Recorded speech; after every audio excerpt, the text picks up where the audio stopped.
Kisah cinta Desta dan Natasha Rizky dulu sempat tak dapat restu orang tua karena perbedaan usia. Presenter Deddy Mahendra Desta atau Desta dikabarkan telah mengajukan gugatan cerai talak pada istrinya Natasha Rizky di Pengadilan Agama Jakarta Selatan. Terdaftar gugatan itu pada 11 Mei 2023 melalui e-court.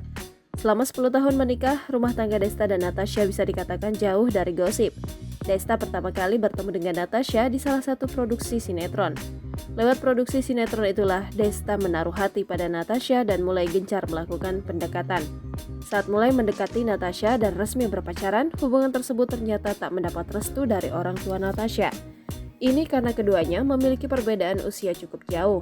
Saat itu Desta berusia 35 tahun, sementara Natasha baru 19 tahun. Orang tua Natasha bahkan sempat melarangnya untuk bertemu lagi dengan Desta. Namun keduanya berhasil mempertahankan hubungan hingga ke jenjang pernikahan. Natasha saat itu merasa yakin dengan pilihannya dan akhirnya mereka memutuskan menikah pada 21 April 2013. Terlihat selalu harmonis, Desta pernah mengucap bahwa banyaknya perbedaan termasuk usia turut menjadi penyebab dia dan Natasha cekcok.